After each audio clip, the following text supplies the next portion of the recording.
Bonjour tout le monde, bonjour, j'espère que vous allez bien. Donc je reviens sur les explicatifs de mon flyer que je distribue lors des salons auxquels je participe. Et donc la première partie, je vous ai fait une vidéo pour vous expliquer le nettoyage des mémoires ancestrales. Là maintenant, il s'agit de la gestion du stress parce que bien entendu, une fois qu'on a libéré les mémoires, on se sent beaucoup plus légère, beaucoup plus léger, différent. Seulement, on a perdu des repères parce qu'on était habitué à fonctionner d'une certaine façon qui était en lien avec les mémoires qu'on a libérées. Donc du coup, on manque de repères et ça peut arriver qu'on ait du stress beaucoup plus qu'avant ou qu'on se sente instable, qu'on se dise oui mais voyez, ça vient chercher dans l'estomac, est-ce que je fais bien d'aller par là, et on refait le monde et on ne bouge pas parce que nos peurs nous bloquent. Donc avec la gestion du stress et des angoisses, je vous aide à trouver des outils, je vous aide à comprendre votre mode de fonctionnement déjà, d'accord? Parce qu'avec le nerf vague, on a 3 types quand même, hein. On a l'immobilité, je vais vous dire ça comme ça, hein, ça va être plus clair. On a vraiment l'immobilisation, on se sent figé, ou alors on a l'instinct de survie qui est là et qui nous met en bagarre. L'instinct de survie, c'est aussi le figement, attention.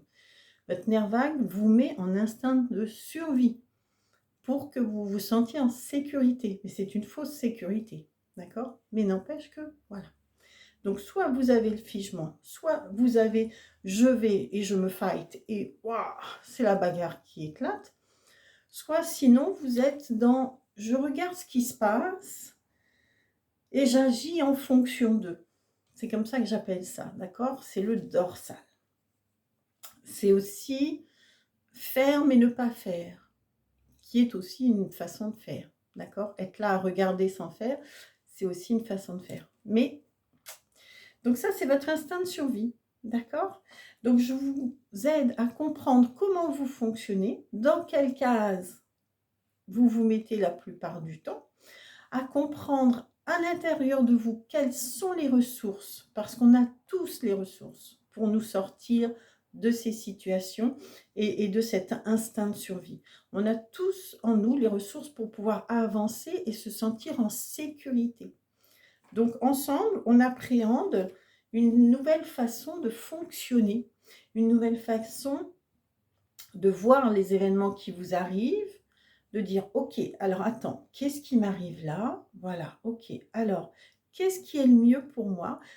Quel comportement je peux adapter pour me sentir vraiment en sécurité et avancer et faire les choses que j'ai à faire sans me mettre en difficulté ou en stress. Voilà, donc cette deuxième partie de la gestion des émotions, c'est ça, gestion du stress et des angoisses. C'est ça, c'est aller à la rencontre de qui vous êtes et de votre méthode de fonctionnement. Voilà, je vous souhaite une très très belle journée avec le beau soleil qu'il y a dehors. Je vous embrasse. Belle journée. Au revoir.